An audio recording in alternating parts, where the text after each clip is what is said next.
Okay, Rabotai, Baruch Hashem, we have a great honor. Rabbi Benshushan's with us, and he has a special message for the Magen Avot Hilchot Shabbat Yomi program. Bechavod Rabbi Benshushan. So a fascinating thing, Rabbi Revach from Adas said over on Shabbat something so incredible, and I was by a meal with my brother-in-law who prays there, and when he told it over to me, I was just wowed, and it's something I want to share with everybody. Coming into this Elul, I personally had a certain fear, not of Elul per se, but because the Gemara brings that Chazal tell us that if you have a year that shofar is not blown on the first day, if it's Shabbat the first day, it's not blown, so it could be a year that we have difficulties. And we discussed this then. Unfortunately, October 7th that year was a year that shofar was not blown on Shabbat. 9/11 was a year that shofar was not blown on Shabbat. At the same time, there are those who bring questions and they ask on this. First, they ask, how could it be? It's just, the way the calendar is worked out. Yeah, it's just how it goes. And then others bring that there have been great years in Klal Yisrael that the shofar was not blown on Shabbat. When the Beit HaMikdash was built, that year they bring shofar was not blown on Shabbat. So you have years that have been really very sad, and then years that have been incredible. So the Aruch LaNer, listen to this, what he brings. He brings a mashal to explain this whole thing, and I think it's incredible. He says, Kedarkenu b'Kodesh, it's always with a king and a minister. Right? So there was a king, and one of his ministers did something that the king was upset about. And the king decided he's going to punish this minister of his terribly. He's going to really come across in a terrible way for this minister. The minister asked so many other people to stand up for him, for the king. Please, beseech him on my behalf. But no, we're too afraid of the king ourselves. So this minister, his wife, was somebody who actually grew up with the king.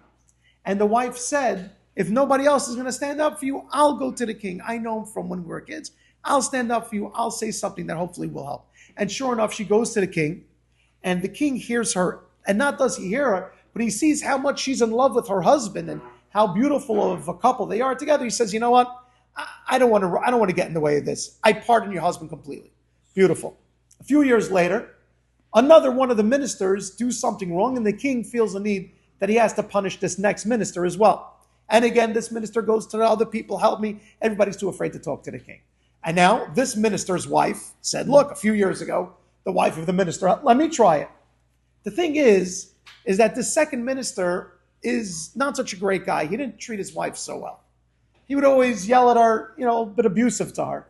So she shows up to the king to try to defend her husband. And when the king starts to ask about their marriage, about their life, tell me about your husband more, he starts to find out that the husband's actually very abusive. The king said, not only am I going to punish your husband, but I'm going to punish him even worse because I just found out truly who he is. Says the Aruch LaNer, listen to this. He says, Shabbat is the reason we don't blow shofar. Hashem says if you're not blowing shofar on Shabbat, really according to the Torah, you're meant to blow shofar. The rabbis went and said, we're not blowing shofar. But there's a bit of a kitrug, meaning there's a bit of a question now. Why are they not blowing shofar? So we're the minister. And shofar is not being blown. Hashem says, where's my shofar? But Shabbat comes to defend us. How did we treat Shabbat? If the way we treated Shabbat is that Shabbat says, no, they love me. Shabbat says they're the best to me. So then Hashem says, wow, they're so great. And they love Shabbat so much. That's why they're not blowing shofar. Not only will I pardon them, but I'll give them a great year. But if Shabbat shows up and says,